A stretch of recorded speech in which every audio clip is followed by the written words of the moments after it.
He's always had problems with guys who were big guys who had speed. And that's what Calzaghe has. But I think in this fight here, Bernard is going to be physical. I think Bernard is going to come in the ring about 10 pounds of natural strength, bigger, and he's going to try to be really physical and try to get Calzaghe out of his rhythm.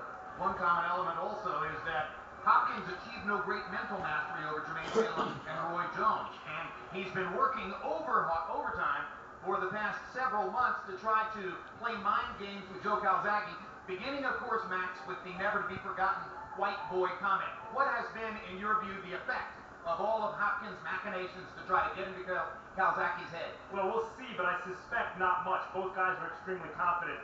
You don't reign over weight divisions for better than a decade. In both cases here, they did that without being very confident. Both guys have told me that they think that they do everything better than the other guy.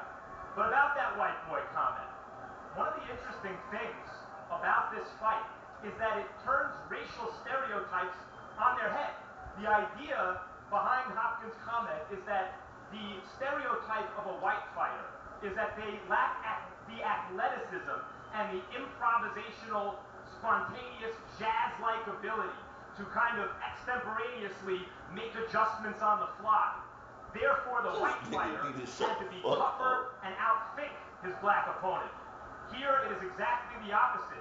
If Bernard Hopkins, the black fighter, hopes to overcome Joe Calzaghe here, he's going to have to out-tough him and outthink him. Something that Hopkins has been able to do to virtually everyone he's ever faced. But Joe Calzaghe is also very tough and very smart.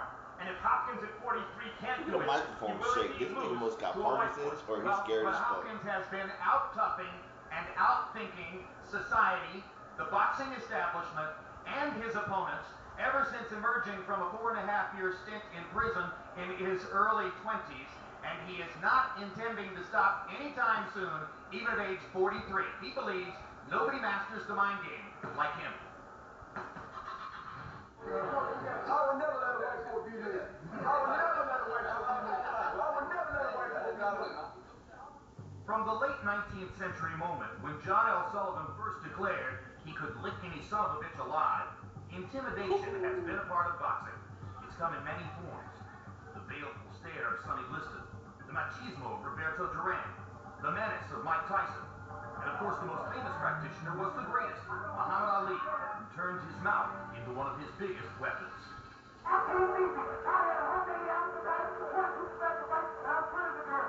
Ali was great at that. He got into skins by talking to you nonstop. So by the time fight time came around, you just messed up mentally. You want to kill this guy. And once you get mad in a fight, you lose all sense of the game plan. Sugar Ray Leonard learned that lesson in a painful way when he met Roberto Duran in 1980. Duran's relentless taunts in the lead-up to the fight paved the way for Leonard's first professional defeat.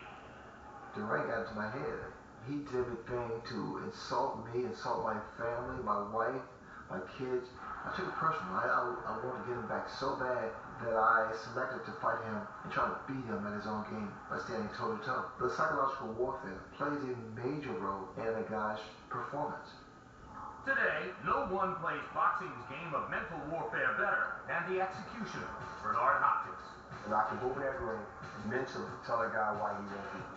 And that is my ace. That is my leverage. For Hopkins, the mind games begin long before the opening bell rings. Everything he does, every insult, every utterance, every comment. I'm gonna kick his British ass come April 19th. Every shove of the way in is planned out in his head to try and get into the other guy's head. Bernard knows how to play the mind game. When he gets into his skin, it's for a reason. It's to get you out of your game plan totally. Last December, Joe Calzaghe met Bernard Hopkins for the first time at the Mayweather-Hatton weigh-in. Hopkins wasted little time getting acquainted. I would never let a white boy beat me. But you're gonna lose. If you fight, you will lose. If you fight me, you will lose. I'll never let a white boy beat me. You will lose, man. And you call it any statement you It's want. all right. Anybody can print that. I would never lose to a white person. Hopkins was widely criticized for his racially based comments, but to those familiar with him, it was simply Hopkins being Hopkins. He's just Bernard. He's not a racist, otherwise he wouldn't be having me in his corner, I don't think. And sure enough, shortly after their face-off, a fight deal with Calzaghe was signed. Trust me, it was premeditated, thought out, planned, plotted, and delivered. It's crossing the line Although Bernard has never even acknowledged that there is a line. If there is a line, Hopkins no doubt crossed it in the lead-up to his 2001 bout with Felix Trinidad, throwing the Puerto Rican flag to the ground at 2 press conferences, the second in front of 5,000 fans in San Juan. Bernard had to run out there along with his team, and they were lucky to escape with the shirt off their back. And what he left behind was total chaos. The whole psychological aspect. Everyone is entitled to what you call last minute rights and opinion. The fact that he continued to wear a bandana that had war on it, even though the fight was delayed because of 9/11, everything in many ways, I think, about that fight crystallized Bernard Hopkins. Hopkins' knockout of Trinidad became the signature performance of his career. A fight which bore plenty in common with tonight's showdown against Calzaghe. Trinidad is somebody who'd always been trained by his father, just like Joe Calzaghe, always trains at home in Puerto Rico the way Joe Calzaghe trains at home in Wales. Suddenly, Trinidad's home is total chaos. When Bernard Hopkins made that statement about, "I'll never be beat by a white boy," he was hoping to create the same sort of situation for Joe Calzaghe in Wales. Hopkins is the sort of guy that I really want to beat up. You know, with his big mouth and his bad attitude, and you know, he's sort of something I don't really like. Joe probably wants revenge. He's angry. He wants. He's going to try to keep his cool, calm, and collected. But in back of his mind, he wants Bernard Hopkins to eat his words. He's going to try and make me fight his fight. That's his plan. He thinks he's clever, and we're going to see come fight night. What I do know is what I said. I must win, and I must win big, and I must punish him to be able to look in everybody in their face and say, "I told you so," and leave the issue and the comment and the answers alone. Winning is everything. It's the only thing. It's survival to the finish.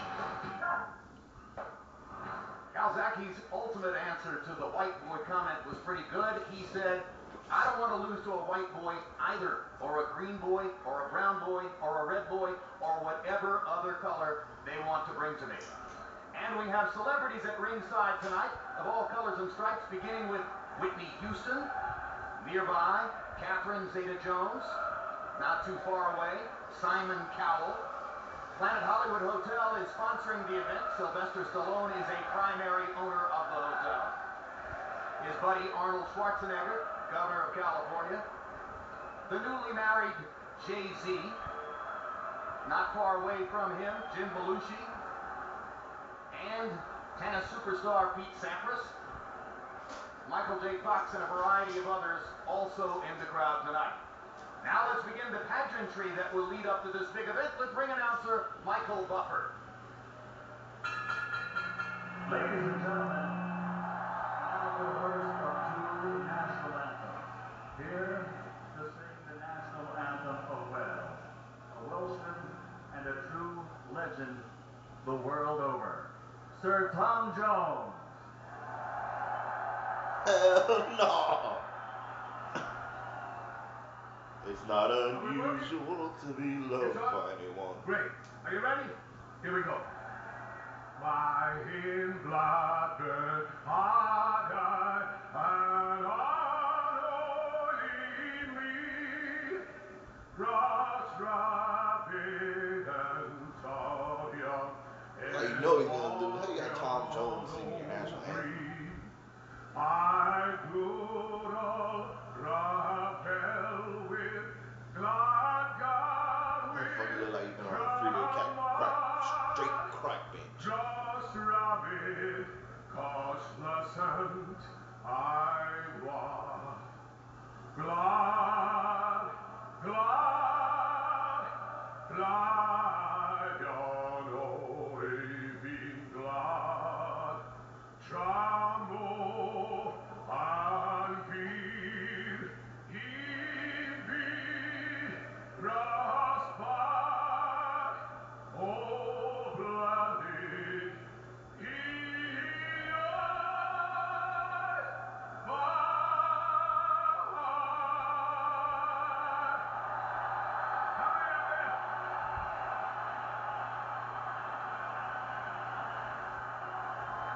And now, ladies and gentlemen, here to sing the national anthem for the United States, to be performed by an artist with the #1 R&B album Knockout recording star, please welcome Ray J.